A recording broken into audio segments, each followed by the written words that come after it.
आज इस वीडियो में हम देखेंगे क्लास 12th की सोशियोलॉजी का चैप्टर तीसरा है, उसका आखिरी भाग है पार्ट 3। आज के इस वीडियो में चैप्टर जो आपका कंप्लीट हो जाएगा और भारतीय समाज के जनसांख्यिकीय संरचना। लास्ट वीडियो में हमने जन्म दर, मृत्यु दर, ये जो संकल्पनाएं थी ये सब पढ़ा था। इससे पहले हमने मॉल्थस वगैरह का सिद्धांत सारा पढ़ लिया था और आज की वीडियो में हम कुछ इंपॉर्टेंट बचे हुए टॉपिक को पढ़ने वाले हैं। टेलीग्राम ग्रुप आपने नहीं ज्वाइन किया है तो आप class 12th ESP new group नाम से सर्च करेंगे तो आपको टेलीग्राम मिलेगा, आप उसे ज्वाइन जरूर करें। और आप हमारी ऐप को डाउनलोड कर लें, लिंक आपको डिस्क्रिप्शन में दिया हुआ है। प्ले स्टोर से डायरेक्ट भी सर्च कर सकते हैं और यहाँ पे आपको MCQ टेस्ट जो हम अवेलेबल करवा रहे हैं वो आपको यहाँ पे मिल जाएंगे। शुरू करते हैं टॉपिक को। देखिए, लास्ट वीडियो में मैंने आपको बताया था एक इन्फ्लुएंजा महामारी के बारे में, पर वहाँ पे हमने ज़्यादा जिक्र नहीं किया था। अब इसको थोड़ा सा विस्तार से समझते हैं। ये जो इन्फ्लुएंजा बीमारी है ये विषाणु द्वारा फैलती है, जो कि मुख्य रूप से कहाँ पे असर करती है, हमारा जो श्वसन तंत्र होता है इस पे अपना प्रभाव छोड़ती है। ठीक है, हमारा श्वसन तंत्र इससे खराब होने लग जाता है। नाक, गला, श्वसन तंत्र, यहाँ तक कि फेफड़े भी इससे प्रभावित हो जाते हैं। क्या हुआ कि 1918-1919 के दौरान इससे पीड़ित होकर कम से कम 4 करोड़ लोग जो थे वो मौत के मुंह चले गए। स्पेनिश फ्लू जो था वो सबसे खतरनाक था। अब देखिए, अगर आपको याद हो, लास्ट वीडियो में मैंने आपको बताया था कि 1911 की जनगणना और 1921 की जनगणना, इसमें आपको आंकड़ों में डिफरेंस दिखा था कि हमेशा जनसंख्या जो थी बढ़ती थी, पर यहाँ पे आपको थोड़ा सा, बहुत मामूली सा, मैं ये नहीं कहूँगा बहुत ज़्यादा घटी है, पर थोड़ा सा घटते हुए नजर आएगी। रीज़न क्या था? रीज़न यही था कि इतने सारे लोग जो हैं वो क्या हुए, इस महामारी से मर गए थे। अब जब इतने सारे लोग बड़ी संख्या में मर जाएंगे तो जनसंख्या पे असर तो पड़ेगा। तो ये चीज़ें भी आपको यहाँ पे समझनी थी। ठीक है, 1957 में क्या हुआ, एशियन इन्फ्लुएंजा फैला। 1968 में हांगकांग इन्फ्लुएंजा, इसने भयानक तबाही मचाई। अगर हम यूएसए की बात करें, संयुक्त राज्य अमेरिका की बात करें, तो यहाँ पे लगभग 28% जनसंख्या इस महामारी से पीड़ित हो गई थी। ब्रिटेन की बात करें तो 2 लाख से अधिक लोग, फ्रांस की बात करें तो 4 लाख से अधिक लोग, इनकी मृत्यु हुई। भारत की बात करें तो 170 लाख लोग जो थे मर गए।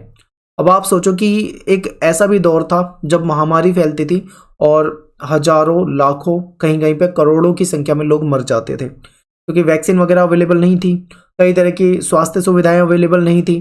ठीक है, अगर अभी वर्तमान समय में हम जैसे कि कोरोना काल चल रहा है, इसमें भी आपने देखा होगा कि कितना भयानक परिणाम हुआ है। दुनिया भर के देशों में आप देखोगे आंकड़े, कितने सारे लोग जो हैं मर गए हैं। तो ये सब होता रहता है।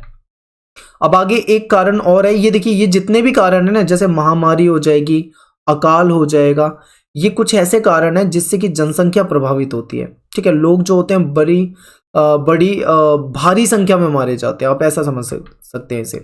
अकाल की बात कर लेते हैं। अकाल आपने छोटी क्लासों में जरूर पढ़ा होगा अकाल के बारे में। तो देखिए, अकाल की बढ़ती हुई मृत्यु दर एक कारण बना। अकाल भी बढ़ती हुई मृत्यु दर का एक कारण बना, सॉरी, अकाल जो था ये भी बढ़ती हुई मृत्यु दर का एक कारण बना। एक ऐसा जमाना भी था जब अकाल जो थे बहुत ज़्यादा आते थे और बार बार आते थे। सूखा पड़ जाता था, अनाज खत्म हो जाता था, लोग भुखमरी से मरने लग जाते थे, ऐसा होता था। ठीक है, उन दिनों अकाल पड़ने के कई कारण होते थे। एक कारण उसमें से ये भी है, आपको याद रखना है कि जिन इलाकों में खेती जो होती है, कृषि जो होती है, वो पूरी तरह से बारिश के पानी पर निर्भर होती है। बहुत सारे इलाके ऐसे हैं जहाँ पे जो खेती है वो बारिश के पानी पर निर्भर है। जिन इलाकों में भी ये बारिश के पानी पर निर्भर रहती है, वहाँ बारिश कम होने पर खेती की उपज जो है वो भी कम हो जाती है। अब बारिश से ही सब कुछ है, वहाँ पे बारिश नहीं होगी तो उपज भी कम हो जाएगी, उपज कम हो जाएगी, अनाज कम हो जाएगा, अनाज कम हो जाएगा, लोग गरीबी में जिएंगे, कुपोषण हो जाएगा, भूखमरी हो जाएगी। ऐसे में लोग क्या होंगे, मजबूर हो जाएंगे बिल्कुल कुपोषण में जीने के लिए, गरीबी में जीने के लिए। तो ऐसे में लोगों की मृत्यु भी हो जाती है। एक विद्वान है अमर्त्य सेन, इन्होंने क्या कहा है इसे समझिए, इनकी स्टेटमेंट को समझिए, क्या कहना चाह रहे हैं। ये कहते हैं कि अकाल अनाज के उत्पादन में गिरावट आने के कारण नहीं होता। यानी अकाल जो है, अनाज के उत्पादन में अगर गिरावट हो जाए, कमी आ जाए, तो उससे अकाल नहीं होता।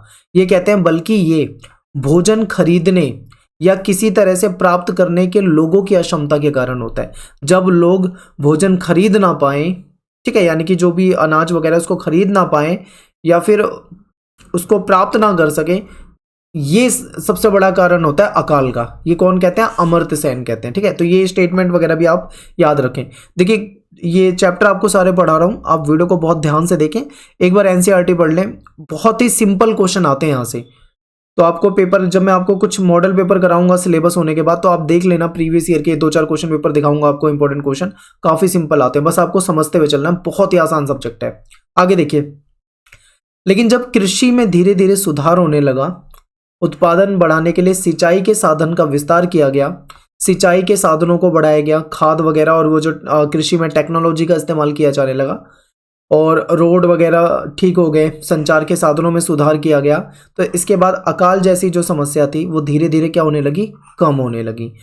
और ये जब तक मतलब जब सड़कें नहीं थी, जब सिंचाई की सुविधाएं नहीं थी, ठीक है, बहुत मतलब अभाव था, ऐसे समय में बहुत ज़्यादा अकाल वाली समस्याओं से पीड़ित रहना पड़ता था। लेकिन धीरे धीरे जैसे जैसे विकास होने लगा तो ये चीज़ें कम होने लगी। सरकार ने क्या किया? ग्रामीण इलाकों में भुखमरी की समस्या के समाधान के लिए एक कार्यक्रम बनाया या फिर एक अधिनियम बनाया, जिसको हम कहते हैं राष्ट्रीय ग्रामीण रोजगार गारंटी अधिनियम।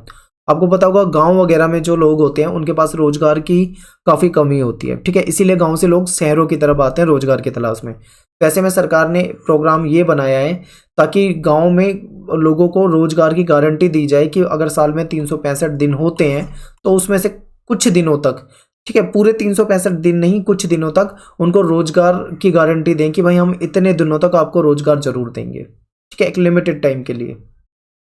ठीक है, तो देखिए अब इससे क्या होगा? जब लोगों को गांव में रोजगार मिल जाएगा तो वो शहरों की तरफ नहीं भागेंगे। तो इसके लिए क्या हुआ था? जैसे कि मनरेगा योजना आई थी 2005 में, तो उसमें कुछ नियम बनाए गए थे कि गांव में जो लोग हैं जो रोजगार की तलाश में है या जो काम करना चाहते हैं, उनको कम से कम तो भाई साल में 100 दिन का रोजगार तो जरूर उपलब्ध कराया जाए ताकि वो अपनी रोजी रोटी चला सकें।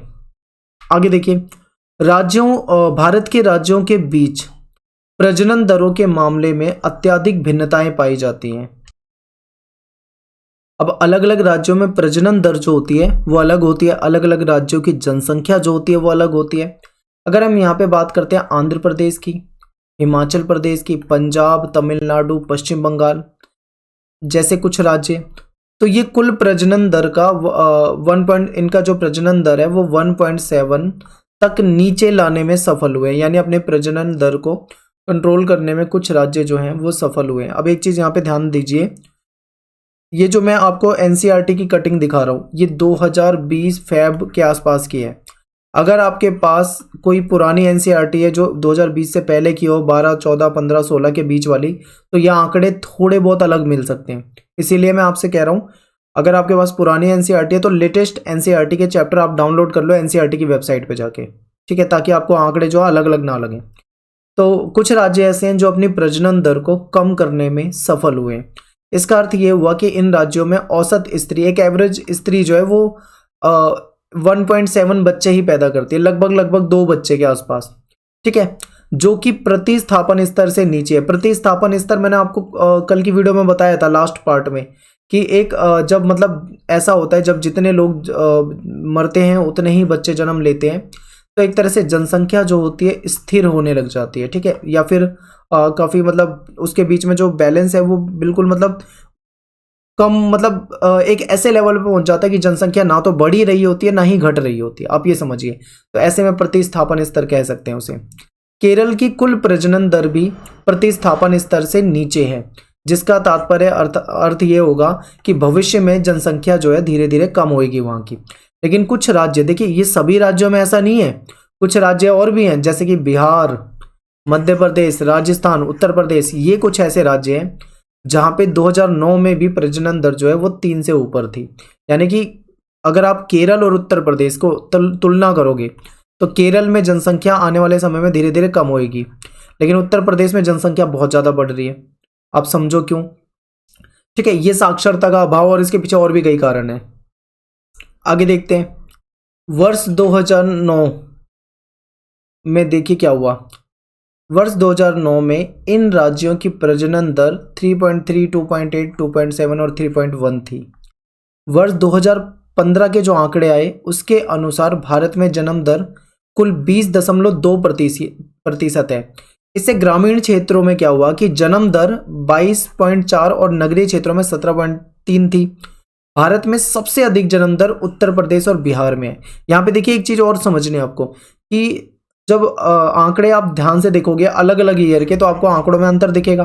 तो आपको एक चीज ये भी समझ में आ जाए कि जो ग्रामीण क्षेत्र होते हैं, यानी जो गांव होते हैं, वहां पे हमेशा ये जन्म दर जो होती है वो आपको ज़्यादा ही मिलेगी। नगरीय क्षेत्रों में आप देखोगे वहां पे कम मिलेगी, क्योंकि नगरीय क्षेत्र में ज़्यादातर क्या होते हैं, लोग शिक्षित होते हैं, साक्षर होते हैं। तो वहाँ पे ये जनांकीय संक्रमण का तीसरा स्तर आपको याद होगा, वो वाला फॉर्मूला लागू हो जाता है। लेकिन जो ग्रामीण क्षेत्र होता है वो उतना डेवलप नहीं होता, वहाँ पे जन्म दर जो है वो काफ़ी बढ़ती है। इसके लिए आपने पार्ट 2 देखा है, अगर पार्ट 1 देखा है तो आपको अच्छे से समझ में आएगा। वहाँ पे मैंने आपको जनांकीय संक्रमण अच्छे से समझाया था। तो देखिए भारत में सबसे अधिक जन्म दर जो है वो यूपी और बिहार में है। ठीक है, यहाँ पे ज़्यादा जनसंख्या बढ़ रही है। ये राज्य 25.9 से 26.4% है। ये राज्य मिलकर ऐसा माना जाता है कि अंदाजा लगाया जाता है कि 2026 तक भारत की कुल जनसंख्या का 50% जो है, लगभग आधा आप कह सकते हो, अकेला उत्तर प्रदेश इन्हीं राज्यों में होगा। ठीक है, अकेला उत्तर प्रदेश ही अनुमानतः 1/4 तक 22% तक बढ़ा सकता है। यानी कि यूपी और बिहार की जनसंख्या जो है काफ़ी ज़्यादा है, और आने वाले समय में माना जाता है 2026 तक काफ़ी ज़्यादा इसकी जनसंख्या बढ़ जाएगी। तो ये आप देख सकते हो, यहाँ पे आपको इतना पता लग गया होगा कि अलग अलग राज्यों की जनसंख्या अलग होती है, अलग अलग राज्यों में जन्म दर अलग होती है, कहीं पे ज़्यादा होती है, कहीं पे कम होती है। अब यहाँ पे आप मैप में भी देख सकते हो जन्म दर कहाँ ज़्यादा कहाँ कम है, आप अपने एनसीईआरटी की किताब में भी देख सकते हो। ठीक है, देखिए 2017 के अनुसार है ये। अगर आपकी एनसीईआरटी पुरानी है तो हो सकता है 2004 या उससे पुरानी हो, तो उसमें आंकड़े अलग हो सकते हैं। आगे देखिए, एक चार्ट को देखिए, इस चार्ट को थोड़ा समझिए कि वर्ष 2041 तक प्रक्षेपित जनसंख्या के क्षेत्रवार हिस्से, एक ऐसा अनुमान लगाया गया है कि 2041 तक विभिन्न राज्यों में जनसंख्या जो है इस लेवल पे पहुंच जाएगी। अगर आप यूपी और बिहार का देखोगे तो 28% सबसे ज़्यादा दिखेगी आपको। ठीक है, और बाकी राज्यों में आप देख सकते हो कि एमपी, राजस्थान, छत्तीसगढ़ में 15%, पंजाब, हरियाणा, दिल्ली 5%, यानी बाकी राज्यों में काफ़ी कम है इनके मुकाबले, लेकिन यूपी बिहार जो है काफ़ी ऊपर है। तो ऐसा अंदाजा लगाया जा रहा है कि ये राज्य जो है आने वाले समय में जनसंख्या को काफ़ी बढ़ा देंगे।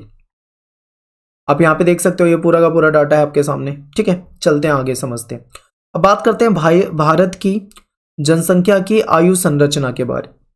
आयु संरचना के बारे में लास्ट वीडियो में भी थोड़ा डिस्कस किया था हमने। देखिए, भारत की जनसंख्या जो है युवा अवस्था में है। भारत में बहुत सारे युवा रहते हैं। ठीक है, तो मैंने आपको जब आयु संरचना पढ़ाया था तब मैंने आपको बताया था 15 साल से नीचे और 64 साल से ऊपर। 15 साल से नीचे के जो लोग होते हैं वो नॉन वर्किंग होते हैं, एक तरह से आप ये समझ लो कि वो आश्रित होते हैं। 64 साल से ऊपर के होते हैं, 15 साल से नीचे बच्चे होते हैं, वो भी अपने माता पिता पे आश्रित होते हैं। 64 साल के बुजुर्ग होते हैं, वो अपने बच्चों पे निर्भर होते हैं, अपनी फैमिली पे निर्भर होते हैं। लेकिन 15 से 64 साल के बीच की जो आयु वाले लोग होते हैं, 15 से 64 के बीच के जो लोग होते हैं ये वर्किंग होते हैं, यानी ये कार्यशील जनसंख्या कहलाती है। तो भारत के अंदर 15 से 64 साल की आयु वाले लोग काफ़ी ज़्यादा हैं। इसीलिए कहा जाता है कि भारत जो है की जनसंख्या जो है वो युवा अवस्था में है। और ये जिस देश की जनसंख्या युवा अवस्था में होती है, ये बहुत अच्छी बात होती है कि वो देश वर्किंग ज़्यादा लोग होते हैं, वहाँ पे वो समृद्धि की ओर जा सकता है। ठीक है, आगे देखिए, भारत की जनसंख्या बहुत जवान है और यहाँ की आयु की औसत भी देखा जाए तो अन्य देशों की तुलना में ठीक है, कम है। देश की संपूर्ण जनसंख्या में 15 वर्ष से कम आयु वाले वर्ग का हिस्सा है, जो कि 1900 हिस्सा जो है, जो कि 1972 में 42% था, 2001 में घटकर 35% पर आ गया। 15 से 60 वर्ष की आयु वाले हिस्से को अगर हम देखें तो ये हिस्सा जो है ये 53% से बढ़ के 59% हो गया। तो यहाँ पे एक चीज़ समझिए आप थोड़ा, यानी यहाँ पे ये कहा जा रहा है कि 15 साल से आयु से नीचे वाले ये क्या हो जाएंगे, ये बच्चे हो जाएंगे जो कि क्रियाशील नहीं है, पर पराश्रित है, यानी नॉन वर्किंग है। इनकी संख्या जो है वो 42% थी 1971 में, जो कि अब 2001 के समय में घट के 35% हो गई थी। ठीक है, और ये जो बीच वाला होता है 15 से लेके आप ये लगा लो 15 से लगभग 59 मान लो, या फिर 15 से 60 या 64 मान लो, इस एज की आयु के जो हैं वो बढ़ रहे हैं। तो आप इससे देख सकते हो कि इससे फायदा है। ठीक है, इससे फायदा होता है। आगे देखिए, जबकि 60 वर्ष से ऊपर की आयु वाले वर्ग का हिस्सा जो है वो काफ़ी कम है। अगले 2 दशकों में भारतीय जनसंख्या की आयु संरचना में काफ़ी परिवर्तन आने की उम्मीद है, ऐसा माना जा रहा है। क्योंकि मैंने आपको ये भी बताया था लास्ट वीडियो में कि ये जो आयु संरचना हम पढ़ते हैं हमेशा एक जैसी नहीं रहती। जो 15 साल से लेके 60 साल की उम्र वाले लोग हैं ये हमेशा जवान ही नहीं रहेंगे, सभी एक समय पे 60 प्लस होने वाले हैं। ठीक है, सभी की ज़िंदगी में ये वाला दिन आएगा कि वो 60 प्लस होंगे। तो ऐसे में क्या है, ये जो आयु संरचना होती है हर जगह पे स्थिर नहीं होती है। आगे देखिए, 0 से 14 वर्ष के आयु वर्ग का हिस्सा लगभग 11% घट गया है, यानी बच्चों वाला जो हिस्सा है वो 11% कम हुआ है। जबकि 60 वर्ष से अधिक के आयु वर्ग में लगभग 5% की वृद्धि हुई है। अब यहाँ पे आंकड़े देखिए एक बार ध्यान से। अंदाजा लगाया गया है यहाँ पे 2026 तक का। 2011 तक की जनगणना हो चुकी है। ठीक है, ये आप जानते हैं। अगली जनगणना जो है 2021 की होगी। तो इसमें अंदाजा लगा लिया गया है कि 2026 तक क्या आंकड़े हो सकते हैं। ठीक है, तो देखिए अब इसे बहुत ध्यान से देखिए। 0 से 14 साल तक के ये, इसको हम कहेंगे बच्चे हैं, ये अपने माता पिता पे आश्रित हैं। 15 से 59 साल के, इनको हम कहेंगे वर्किंग है, ये कार्यशील जनता है, सबसे महत्वपूर्ण होती है ये। और ये जो 60 से ज़्यादा वाले हैं इसको हम कहेंगे बुजुर्ग हैं, ये भी आश्रित हैं। ठीक है, तो देखिए थोड़ा आंकड़ों को समझिए। 1961 के बाद आप देखोगे इनकी संख्या थोड़ी बढ़ी थोड़ी घटी, कम ज़्यादा कम ज़्यादा कम ज़्यादा, और यहाँ पे आके ऐसा माना जा रहा है कि 0 से 14 साल के जो हैं वो धीरे धीरे क्या होते जा रहे हैं, कम होते जा रहे हैं। यानी कि बच्चों की संख्या जो है यहाँ पे कम होती जा रही है। बच्चों की संख्या कम होने का मतलब समझ रहे हो, जन्म दर कहीं ना कहीं कम हो रही है। दूसरी तरफ अगर हम बात करते हैं कार्यशील जनसंख्या की, तो यहाँ पे 53, 54, 56, 59, 63, 64, यानी ये धीरे धीरे ऊपर की ओर जा रही है। और ये बढ़ती है तो ये सही माना जाता है किसी देश के लिए। जिस देश में इस आयु वर्ग के लोग ज़्यादा होते हैं, उस देश की जनता ज़्यादा कार्यशील होता है, वो देश ज़्यादा तरक्की कर सकता है, समृद्ध हो सकता है। बुजुर्गों को देख लेते हैं, तो इनकी आयु आप देखोगे लगभग थोड़ा बहुत उतार चढ़ाव दिख रहा है, लेकिन कहीं ना कहीं ऐसा माना जा रहा है कि ये थोड़ा सा बढ़ेगा। तो इस तरीके से है। अब यहाँ पे एक चीज़ और समझिए, जिस देश में ये वाली एज के लोग ज़्यादा होंगे, यानी इस कैटेगरी के लोग ज़्यादा होंगे, इस आयु संरचना के लोग ज़्यादा होंगे, वो देश बूढ़ों का देश कहलाएगा। और वहाँ पे सरकार को ज़्यादा पैसा खर्च करना पड़ेगा हेल्थ सेक्टर में, स्वास्थ्य सुविधाओं में, और वो देश जो है समृद्ध भी नहीं हो पाएगा, क्योंकि ये वाली जो कार्यशील जनता है वो कम होगी। तो ये समझ सकते हो, ऐसे फायदे और नुकसान होते हैं आयु संरचना से। उम्मीद कर रहा हूँ आपको ये समझ में आ रहा होगा। अब देखो थोड़ा सा ना आयु संरचना को चार्ट में इसमें समझिए, पिरामिड में समझिए इस वाले। ठीक है, देखते हैं 1961, 1981, 2001 और 2026। 2026 का अनुमान लगाया गया कि 2026 में कैसा हो जाएगा। ठीक है, तो इसको समझो, भारत का है। यहाँ पे क्या होती है, एज होती है, ये इधर एक तरफ हो जाते हैं मेल, दूसरी तरफ हो जाती है फीमेल। ठीक है, अब देखिए यहाँ पे एज दे रखी है 0 से 4, फिर 5 से 9, 10 से 14, 15 से, जैसे जैसे ऊपर की तरफ जाता है तो एज बढ़ती जाती है। ठीक है, नीचे 0 से शुरू होकर ऊपर 80 प्लस तक जा रही है। अब इधर मेल है इधर फीमेल है, तो आपको ये समझ में आएगा कि 1961 को अगर हम देखें तो यहाँ पे जो मेल, ये तो बच्चे हैं, क्योंकि यहाँ पे 0 से 5 और ये 14 यहाँ तक के जो हैं ये बच्चे माने जाएंगे। ठीक है, इसके ऊपर के जो होंगे ये वाले, ये कार्यशील जनता मानी जाएगी। उसके ऊपर जो 60 प्लस हो जाएगी फिर वो बुजुर्ग माने जाएंगे। तो इधर ही ऐसे महिलाओं में हो जाएगा। तो आप यहाँ पे ध्यान से देखेंगे तो आपको इस पिरामिड को देख के समझ में आएगा कि जन्म दर यहाँ पे क्या है, ज़्यादा है। ठीक है, जब ये इधर नीचे की तरफ चौड़ा होता है तो इसका मतलब आप समझ जाओ कि जन्म दर जो है ज़्यादा है, बच्चों की संख्या ज़्यादा है और ये जल्दी ही जवान हो जाएंगे। तो यानी इस वाले समय में आपको मतलब यहाँ पे फायदा होगा। ठीक है, बूढ़ों की संख्या कम है, ये आप समझ गए। अब देखो 1961 के बाद 1981 वाले पिरामिड में क्या है। 1981 वाले पिरामिड में आप देखोगे तो थोड़ा सा आपको अंतर दिखेगा। ऐसे ही जब आप इसको 2001 में देखोगे तो आपको फिर काफ़ी अंतर दिखेगा। 2026 में देखोगे तो आपको बिल्कुल अलग दिखेगा। यहाँ पे क्या है, अब जन्म दर जो है यहाँ पे कम होती जा रही है। ठीक है, जन्म दर जो है कम होती जा रही है और धीरे धीरे यहाँ पे बदलाव आपको काफ़ी दिख रहा है। इसके लिए आप क्या कर सकते हो, अपनी किताब में के अंदर सारे पिरामिड को अच्छे से अध्ययन करो, बहुत ध्यान से अपना टाइम दो, कम से कम 20 मिनट, 20-25 मिनट दो, इसको देखो और समझो। ठीक है, अब बात करते हैं इसके आगे। जिस प्रकार विभिन्न क्षेत्रों में प्रजनन दर अलग अलग होती है, उसी प्रकार आयु संरचना में भी अलग अलग क्षेत्रों में कई अंतर पाए जाते हैं, यानी कि कई क्षेत्रों में क्षेत्रीय अंतर पाए जाते हैं। अगर हम केरल को देखें तो केरल राज्य की आयु संरचना विकसित देशों की स्थिति को प्राप्त करने लगा है। ठीक है, केरल में आप देखोगे, अभी हमने पढ़ा था कि केरल में जन्म दर जो है उस पर काफ़ी कंट्रोल हो गया है, यानी जन्म दर कम हुई है, तो ऐसा माना जा रहा है कि आने वाले समय में जनसंख्या उसकी क्या हो जाएगी, कम हो जाएगी। जबकि यहीं पे अगर हम उत्तर प्रदेश की बात करें तो उसकी जनसंख्या बिल्कुल अलग है, वहाँ पे बहुत ज़्यादा जनसंख्या बढ़ रही है, आने वाले समय में उसकी जनसंख्या और ज़्यादा बढ़ जाएगी। तो यहाँ पे छोटे आयु समूहों में जनसंख्या के अनुपात काफ़ी ज़्यादा है।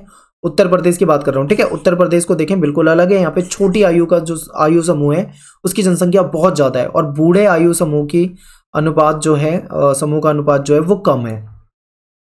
अब देखो आप एक बार इसको पिरामिड को देखो तब आपको समझ में आएगा। यूपी में अगर आप देखोगे तो यहाँ पे ये 10 के आसपास आ रहा है छोटे बच्चों का, ठीक है।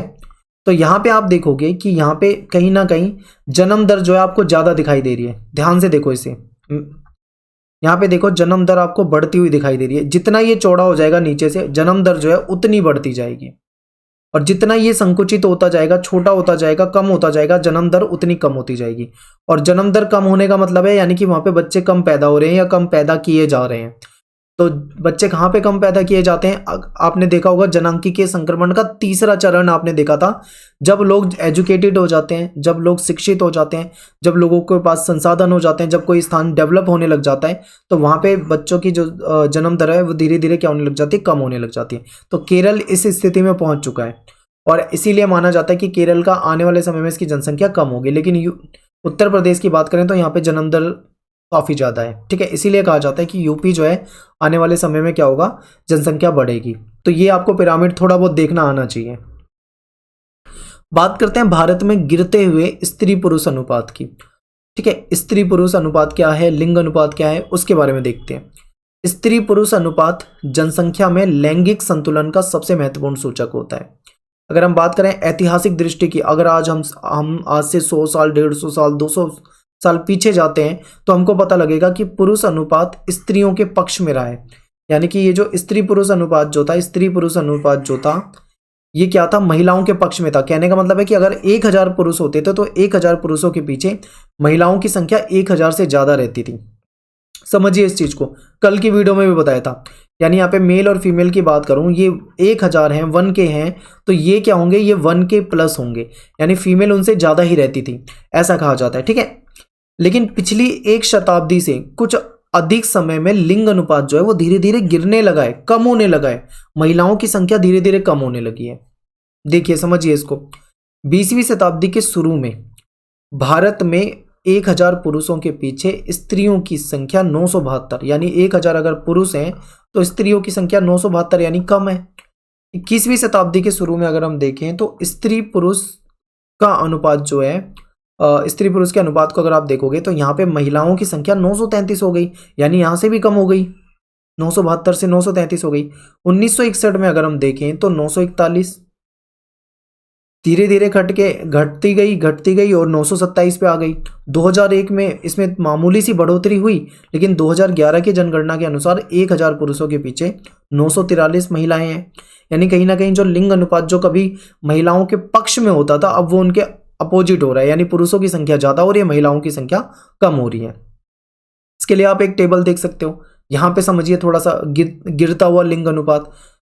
देखिए 2011 में स्त्री पुरुष अनुपात की बात करते हैं, महिलाओं की संख्या 943 1000 पुरुषों पे।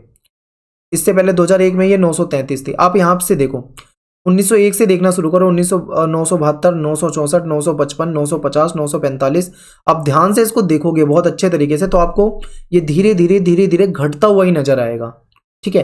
तो इस तरीके से क्या होता जा रहा है, लिंग अनुपात जो है वो उसमें महिलाओं की संख्या जो है वो कम होती जा रही है, ठीक है। लिंग अनुपात जो है वो गिरता जा रहा है। अब इसके बाद बात करते हैं, बाल स्त्री पुरुष अनुपात में भयंकर गिरावट देखने को मिली है, ठीक है। बाल स्त्री पुरुष जो होते हैं वो 0 से 6 साल की उम्र में आते हैं, यानी जो 0 से 6 साल के बच्चे होते हैं, चाहे वो लड़का हो चाहे लड़की हो, इनमें देखोगे तो लड़कियों की संख्या जो है उसमें क्या हो रहा है, कमी होती जा रही है, जिससे कि जनसंख्याविद जो है वो डरे हुए हैं आने वाले भविष्य के बारे में सोच के। अब देखो महिलाओं का बच्चों को जन्म देते समय, इसके पीछे कई कारण है। आप ये भी सोचोगे कि भाई ये जो लड़कियों की संख्या कम हो रही है या जो भी, इसके पीछे क्या कारण हो सकते हैं, तो इसके पीछे कई कारण हो सकते हैं। कारण देखिए, महिलाओं का बच्चों को जन्म देते समय उनकी मृत्यु हो जाना, ये एक कारण हो सकता है। हो सकता है। दूसरा कारण, बालिका शिशु के प्रति भेदभावपूर्ण व्यवहार। आप देखते हो कि हमारा जो समाज है, समाज में पितृसत्तात्मक समाज है, यहाँ पे पुरुषों को ज़्यादा महत्व दिया जाता है महिलाओं की अपेक्षा। तो महिलाओं के साथ क्या होता है, यहाँ पे भेदभाव भी होता है और इसलिए भी कम हो सकता है ये लिंग अनुपात। फिर क्या है, शैशव अवस्था में बच्चों की देखभाल की उपेक्षा, यानी बच्चियों की अच्छे से देखभाल ना करना, जिसके कारण उनकी मृत्यु दर भी ऊंची हो जाती है। गर्भपात करा देना, क्या होता है कि भाई हमारे समाज में कुछ सोच ऐसी थी जिसमें ये माना जाता था कि लड़कियों को जन्म होता था तो खुशी नहीं मनाई जाती थी, लड़का पैदा होता था तो सब खुश होते थे, सब यही चाहते थे कि उनका लड़का हो, ठीक है, लड़कियों को कोई पसंद नहीं करता था। तो ये कारण हो सकता है एक।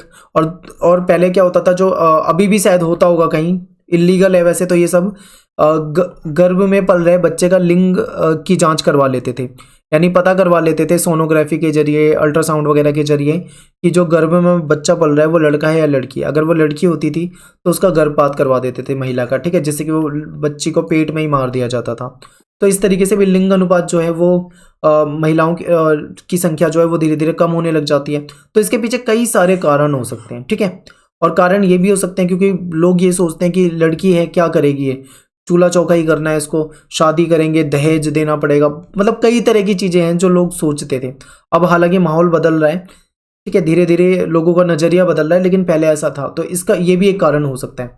एक हैरान कर देने वाला तथ्य जो है, फैक्ट जो है, इसको भी समझिए।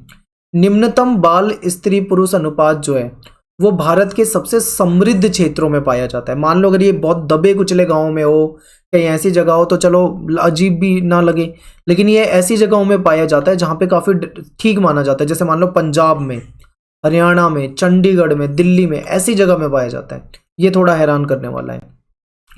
बात कर लेते हैं साक्षरता पे, ठीक है। शिक्षित होने के लिए साक्षर होना जरूरी है। साक्षर का मतलब आप ये समझिए कि जो व्यक्ति अक्षरों का ज्ञान रखता हो, थोड़ा बहुत नाम वगैरह लिखना जानता हो, साइन वगैरह कर लेता हो, तो वो साक्षर है, ठीक है। और साक्षर को आप पूरी तरीके से शिक्षित नहीं कर सकते, एजुकेटेड नहीं कह सकते हो आप। भारत में कुछ राज्य साक्षरता के मामले में काफी पिछड़े हैं। महिलाओं में साक्षरता की कमी देखने को मिलती है। जब महिलाओं के साथ अभी तक आप पढ़ रहे हो, इतना भेदभाव होता है, तो साक्षरता में भी भेदभाव होगा। क्यों पढ़ाएंगे लोग उन्हें? जनसंख्या जितनी अधिक साक्षर होगी, आजीविका के जो रास्ते हैं उतने ज़्यादा अधिक मिल जाएंगे, लोग जागरूक हो जाएंगे, नए नए रोजगार मिलेंगे, ठीक है, समझदार होंगे लोग। साक्षरता से स्वास्थ्य के प्रति भी जागरूकता आती है। लेकिन भारत में कुछ राज्य ऐसे हैं जो साक्षरता के मामले में पिछड़े हुए हैं। बिहार वगैरह राज्य की बात करूं तो कुछ राज्य ऐसे हैं, जो केरल जैसे राज्य हैं, जहाँ पे ठीक ठाक है, साक्षरता काफ़ी अच्छी है, ठीक है। आगे देखिए, स्वतंत्रता के बाद साक्षरता के स्तर में काफ़ी सुधार आया। साक्षरता दर को भारत की जनसंख्या वृद्धि दर के साथ मुकाबला करने के लिए संघर्ष करना पड़ा। यानी भारत की जनसंख्या जो है वो तो तेजी से बढ़ती गई, लेकिन साक्षरता नहीं बढ़ती गई। अच्छे स्कूल, अच्छे टीचर, अच्छी सुविधाएं नहीं है। अगर आप दिल्ली में रहते हो, शहर में रहते हो तो चलो ठीक है, लेकिन अगर आप किसी गांव में रहते हो, बिहार या झारखंड या कई ऐसे गांव में, तो आज भी वहाँ पे ऐसी स्थिति है कि स्कूल होते हैं दूर दूर होते हैं, इतनी सुविधाएं नहीं होती हैं, ठीक है, एजुकेशन को लेकर। तो देखिए आगे, क्योंकि हमारी जनसंख्या वृद्धि दर अब भी काफ़ी ऊंची बनी हुई थी, जनसंख्या तेजी से बढ़ रही थी पर एजुकेशन नहीं बढ़ पा रही थी। 2011 की जनगणना के आंकड़ों के अनुसार कुल साक्षरता लगभग 8% तक बढ़ी है। पुरुषों में 5% साक्षरता बढ़ी है और महिलाओं में, स्त्रियों में कम से कम 10% बढ़ी है। तो ये एक अच्छा संकेत है कि महिलाओं की साक्षरता कम होती थी, जो कम ही पढ़ाया जाता था लड़कियों को, तो अब वो पढ़ाया जाने लगा है, ठीक है। अब थोड़ा सा इसको साक्षरता दर को देखने के लिए समझो। 1951 में आप देखोगे पुरुषों में और महिलाओं में देखोगे, आप तुलना करोगे तो आप देखोगे पुरुषों की साक्षरता दर हमेशा से ऊंची रही है महिलाओं के अपेक्षा, ठीक है। लेकिन अब आप देखोगे अगर ध्यान से, तो महिलाओं की साक्षरता दर धीरे धीरे क्या हो रही है, बढ़ती जा रही है। पुरुषों की भी बढ़ रही है, लेकिन महिलाओं को भी काफ़ी मतलब सही माना जाने लगा है एजुकेशन के मामले में। हालांकि अभी भी पीछे है पुरुषों से, ठीक है, इनको पढ़ाना चाहिए, लेकिन फिर भी स्तर थोड़ा सा सुधरा है। अब बात करते हैं ग्रामीण नगरीय विभिन्नता की। गांव और नगर के बारे में थोड़ा पढ़ते हैं। आप देखोगे कि जो ज़्यादातर जनसंख्या है वो गांव में रहती है, नगरों की जनसंख्या कम होती है गांव की अपेक्षा। लेकिन गांव से लोग नगरों की तरफ आना पसंद करते हैं क्योंकि नगरों में रोजगार होता है, और भी कई कारण हो सकते हैं, समझते हैं इसको। भारत की अधिकांश जनता हमेशा से ही ग्रामीण क्षेत्रों में रहती आई है और आज भी यही स्थिति है, गाँव में ज़्यादा लोग रहते हैं। 2001 की जनगणना के अनुसार हमारी जनसंख्या का 72% भाग जो है आज भी गांव में ही रहता है और 28% भाग जो है वो शहरों में या कस्बों में रहता है। 2011 की जो जनगणना थी, देखो आंकड़े देखो समझो, 2011 की जनगणना जब हुई तो उसमें ये जो जनसंख्या थी ये बढ़कर 31.2% हो गई और ग्रामीण जनसंख्या जो थी वो कम होकर 68 पॉइंट रह गई। तो यहाँ पे आपको समझ में आया होगा कि लोग ज्यादातर गांव से शहरों की तरफ आना पसंद कर रहे हैं। ठीक है, ये देखिए, अब थोड़ा सा इसको दोबारा से देखिए, इसको समझिए कि लोग जो हैं किस प्रकार से गांवों से शहरों की तरफ आते हैं। एक बार मैं पॉज कर देता हूं, आप इसे ध्यान से देखते रहें। अगर आपने देख लिया तो आप समझो 2001 में देखो, ग्रामीण क्षेत्रों में 72% जनसंख्या रहती है, शहरों में 27.8, लेकिन 2011 में आप देखोगे तो ग्रामीण जनसंख्या जो है कम हुई है, यानी गांव से लोग जा रहे हैं, कहाँ पे जा रहे हैं, शहरों की तरफ जा रहे हैं, यहाँ पे बढ़ती हुई दिख रही है। तो इस तरीके से आपको धीरे धीरे पता लगेगा कि लोग नगरों की तरफ ज़्यादा जा रहे हैं। अब क्या कारण है, लोग नगरों की तरफ क्यों जाना पसंद कर रहे हैं, इसके भी देखिए कारण कई सारे हैं। देखो, कृषि का महत्व धीरे धीरे क्या होता जा रहा है, कम होता जा रहा है। गाँव के लोग क्या करते हैं, खेती करते थे, खेती ही वहाँ का मेन रोजगार होता था। लोग नगरीय जीवन शैली को अधिक महत्व देने लगे हैं, उद्योग का महत्व बढ़ रहा है, खेती का महत्व घट रहा है लेकिन उद्योग का महत्व जो है वो बढ़ रहा है। और आपको एक कहानी बता दूं छोटी सी, क्या होता है कि पहले खेती करना गर्व का काम माना जाता था। एक समय तक किसान जो होते थे वो खेती करना गर्व का काम मानते थे, नौकरी को वो पसंद नहीं करते थे। आज के समय में नौकरी को पसंद किया जाता है, खेती करना लोग पसंद नहीं करते हैं। ठीक है, एक समय में कृषि देश की समग्र आर्थिक उत्पादन में सबसे ज्यादा योगदान देती थी, एक ऐसा भी समय था। भारत को कृषि प्रधान देश कहा जाता है, लेकिन आज की बात करें जीडीपी में इसका योगदान केवल छठा भाग रह गया है, क्योंकि लोग जो है वो शहरों की तरफ आ रहे हैं। हालांकि हमारी अधिकतर जनसंख्या गांव में ही आज भी रहती है, आजीविका के लिए उत्पादन भी करते हैं, खेती वगैरह भी करते हैं, लेकिन उसका आर्थिक मूल्य जो है धीरे धीरे कम होता जा रहा है, वैल्यू कृषि की कम होती जा रही है। गाँव में रहने वाले अधिक से अधिक लोग अब शायद खेती या यहाँ तक कि गाँव में काम नहीं करते हैं। ठीक है, ज्यादातर लोग जो हैं वो शायद खेती नहीं करते या फिर गाँव में काम भी नहीं करते। ग्रामीण लोग परिवहन सेवा में, सर्विस में, व्यवसाय में, शिल्प निर्माण जैसे काम में, जो कि खेती से अलग व्यवसाय हैं, इनमें लग जाते हैं। ठीक है, लोग खेती से क्या क्या करते हैं, खेती को छोड़ के परिवहन में, सेवा में, व्यवसाय में, बिजनेस में, इन चीजों में चले जाते हैं। गांव में भी रेडियो, टेलीविजन, समाचार पत्र, संचार के साधन अच्छे से पहुंच गए हैं। लोग टीवी टेलीविजन देखते हैं, शहरों की जिंदगी देखते हैं, तो लोग जो होते हैं वो काफ़ी मतलब नगरीय जीवन शैली को देखते हैं तो उसको अपनाने लगे हैं और वो पसंद करते हैं। गांव के लोग जब वो शहरों को देखते हैं, शहरों का रहन सहन देखते हैं टेलीविज़न पे, और तो उनको बहुत पसंद आता है, क्योंकि उनके लिए एक तरह से ये लुभावनी चीज़ है। नगरीकरण जो है वो तेज़ी से बढ़ रहा है, नगर बढ़ते जा रहे हैं। कस्बे और शहर जो है ये ग्रामीण जनता को चुंबक की तरह अपनी तरफ आकर्षित कर रहे हैं, यानी गांव के लोग जो हैं वो शहरों की तरफ, कस्बों की तरफ ज़्यादा आकर्षित होते हैं, क्योंकि भाई गांव में सुविधाएं नहीं होती हैं। हॉस्पिटल वगैरह काफ़ी दूर दूर होते हैं, एजुकेशन के लिए स्कूल बहुत दूर दूर होते हैं, उतनी अच्छी गाँव में सुविधाएं नहीं होती, उतनी बड़ी बड़ी मार्केट नहीं होती, मॉल नहीं होते, छोटी छोटी चीज़ों के लिए बहुत दूर दूर जाना पड़ता है लोगों को। सड़कें, सुविधाएं, बिजली, बहुत तरह की चीज़ें हैं जिसका अभाव होता है गाँव में, लेकिन शहरों में सारी चीज़ें उपलब्ध होती हैं। ठीक है, इसीलिए लोग क्या होते हैं, आकर्षित होते हैं शहरों की तरफ। लोग जो हैं वो गाँव में काम नहीं, और एक कारण ये भी है गाँव में लोगों को काम नहीं मिल पाता, रोजगार नहीं मिल पाता। मेहनती होते हैं गाँव के लोग बहुत, पर वहाँ पे काम करना भी चाहते हैं पर काम नहीं मिल पाता है, तो काम की तलाश में वो शहर चले जाते हैं। शहरों की ओर प्रवास तेजी से बढ़ रहा है। गाँव में तालाब, वन प्रदेश, चरागाह धीरे धीरे कम होता जा रहा है, कटता जा रहा है, खत्म होता जा रहा है सब कुछ। सारी संपत्ति के साधन धीरे धीरे क्या होते जा रहे हैं, कम होते जा रहे हैं। जो सार्वजनिक संपत्ति होती थी कभी, ठीक है, सार्वजनिक संपत्ति जो है वो धीरे धीरे क्या होती जा रही है, कम होती जा रही है, सब निजी संपत्ति होती जा रही है। कभी कभी लोग शहरी जीवन को कुछ सामाजिक कारणों से भी पसंद करते हैं। कुछ सामाजिक कारण समझिए, कुछ लोग ऐसे हैं जो गुमनामी वाली जिंदगी जीना चाहते हैं। थोड़ी सी टाइपिंग की मिस्टेक है, यहाँ पे जीना आएगा। ठीक है, कुछ लोग ऐसे हैं जो कि गुमनामी वाली ज़िंदगी जीना चाहते हैं, और ऐसी ज़िंदगी केवल और केवल शहरों में हो सकती है, गाँव में नहीं होती ऐसी ज़िंदगी कभी भी।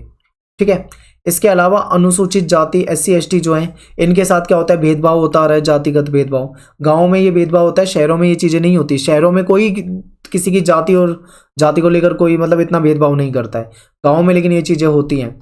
तो इसीलिए लोग जो ऐसे लोग होते हैं जिनके गाँव में जातिगत भेदभाव होता है, वो भी मतलब गाँव से निकलना पसंद करते हैं, सोचते हैं यहाँ से चलो कहीं शहरों में रहो, वहाँ कम से कम भेदभाव तो नहीं होगा।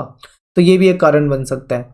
और शहरी रहन सहन की तरफ जाते हैं, ठीक है, ये इनको अपमानजनक स्थिति से बचाता है। जो गांव में जो SC ST होंगे, भेदभाव होता होगा, वो चाहते हैं कि भाई पीड़ित हैं वो शहरों में आए, वहाँ पे भेदभाव नहीं होगा, रहन सहन ठीक हो जाएगा, इसलिए भी वो आना चाहते हैं। अब बात करते हैं नगरीकरण की। नगरीकरण की प्रक्रिया काफ़ी तेजी से बढ़ रही है। महानगर ग्रामीण क्षेत्रों और कस्बों के लोगों को अपनी तरफ आकर्षित करता है। आज के समय में कुल मिला के 5,161 से भी ज़्यादा कस्बे और शहर बन चुके हैं। इनमें 28 करोड़ से अधिक लोग रहते हैं, ठीक है। शहरों में गाँव के मुकाबले सुविधाएं ज़्यादा होती हैं, ये आपको पहले ही बता चुका हूँ, तो इसलिए लोग इनकी तरफ आकर्षित होते हैं। अब बात करते हैं लास्ट टॉपिक की, भारत की जनसंख्या नीति। देखिए, भारत ही संभवतः ऐसा माना जाता है पहला देश होगा जिसने 1952 में अपनी जनसंख्या नीति स्पष्ट घोषणा कर दी थी। परिवार नियोजन कार्यक्रम आप जानते होंगे, जिसके तहत लोगों को जागरूक किया जाता है कि वो अपने परिवार को किस तरीके से मैनेज करें, ज़्यादा बच्चे पैदा ना करें, ठीक है, जनसंख्या को बढ़ाएं नहीं, कई तरह की चीज़ें होती है। इसका उद्देश्य क्या होता है कि जन्म नियंत्रण के विभिन्न उपायों के माध्यम से जनसंख्या समृद्धि दर को थोड़ा कम करना, जन स्वास्थ्य के मानक स्तरों में सुधार करना। आपको पता है भारत देश में सुविधाएं बहुत कम थी आज़ादी के बाद, हॉस्पिटल नहीं थे, बहुत कम सुविधाएं थी, एजुकेशन को लेकर काफ़ी गरीबी और काफ़ी अभाव था। ऐसे में तेज़ी से बढ़ती हुई जनसंख्या नुकसान पहुंचाती, तो इसीलिए ये कार्यक्रम चलाया गया ताकि लोगों को बताया जाए इसके बारे में कि जनसंख्या कम की जाए, ठीक है। इससे स्वास्थ्य सुविधाएं बढ़ेंगी अगर जनसंख्या कम होगी तो। जनसंख्या तथा स्वास्थ्य संबंधी मुद्दों के बारे में आम लोगों को जागरूकता बढ़ाना, ये सब इसके उद्देश्य होते थे। लेकिन एक काम हुआ था इमरजेंसी के दौरान ही, आपको याद रखना है, ये पेपर में आता है, आपके बिल्कुल पेपर में आता है, मोस्ट इंपॉर्टेंट क्वेश्चन है, इसे ध्यान रखें। जब नेशनल इमरजेंसी लगी थी, ठीक है, देश में आपातकाल लगा था, उस समय परिवार नियोजन का कार्यक्रम को गहरा धक्का लगा। सारे पावर जो थी केंद्र सरकार के हाथ में थी, इंदिरा गांधी प्राइम मिनिस्टर थी। जबरन उन्होंने क्या करा, ये परिवार नियोजन के कार्यक्रम को बढ़ाने के लिए नसबंदी करवा दी, और यहाँ तक कि लोगों को कमीशन पे रख लिया कि भाई तुम इतने मुर्गे पकड़ के लाओ, मुर्गे मतलब लोगों को बहका के लाओ, और इनकी नसबंदी करवा दो, ठीक है, तुम्हें प्लॉट दे दिया जाएगा, तुम्हें इतने पैसे दे दिए जाएंगे, ऐसा लालच देके। सरकारी कर्मचारी टीचर वगैरह जो होते हैं उन सबको भी लगा दिया कि जाओ किसी तरीके से पकड़ के लाओ, और ऐसा अंधाधुन नसबंदी का काम चला उस समय में कि यहाँ तक कि साधु संत जो भी नजर आए सबकी नसबंदी कर दी गई। तो ये जो था, ये जबरन, जनसंख्या इस तरीके से नहीं घटाई जाती, इस तरीके से नहीं घटाई जाती, ठीक है। अधिकतर गरीब और शक्तिहीन लोग जो थे वही शिकार बने, और नसबंदी जबरन ना चाहते हुए भी करवानी पड़ी। सरकारी कर्मचारियों पर दबाव डाला गया था कि लोगों को कैंप में लाओ, किसी तरीके से लाओ, नसबंदी करो ज़्यादा से ज़्यादा। इस कार्यक्रम का जनता ने बड़े लेवल पे विरोध भी किया था बाद में। इसी का रिजल्ट आपको दिखा था जब 1975 का आपातकाल लगा था, उसके बाद जो अगले चुनाव हुए थे, इसी का रिजल्ट दिखा था कि कांग्रेस जो थी वो बिल्कुल हार गई थी। तो ये आपको समझ में आएगा, ठीक है। तो आपातकाल के बाद राष्ट्रीय परिवार नियोजन कार्यक्रम जो था, इसका नाम भी बदल दिया गया, इसको राष्ट्रीय परिवार कल्याण कार्यक्रम कहा जाने लगा। अब लोगों में जागरूकता बढ़ाने के लिए कार्यक्रम चलाए गए, क्योंकि देखो लोग जागरूक होंगे तो वो खुद कम बच्चे पैदा करेंगे, ये नहीं कि तुम किसी की जबरदस्ती नसबंदी कर दो, तो ये गलत तरीका था, ठीक है। तो यहाँ से हमारा जो चैप्टर है वो खत्म हो जाता है। उम्मीद करता हूँ आपको अच्छे से समझ में आया होगा। इंस्टाग्राम पे आप जरूर फॉलो कर लें, एकलव्य स्टडी पॉइंट नाम से आप मुझे सर्च कर सकते हैं, और कोई क्वेरी हो, कोई दिक्कत हो तो आप वहाँ मैसेज कर सकते हैं। जब भी टाइम मिलेगा मैं आपको रिप्लाई करने का पूरा प्रयास करूँगा। तो मिलते हैं नेक्स्ट वीडियो में। थैंक्स फॉर वॉचिंग सभी को। जय हिंद, जय भारत।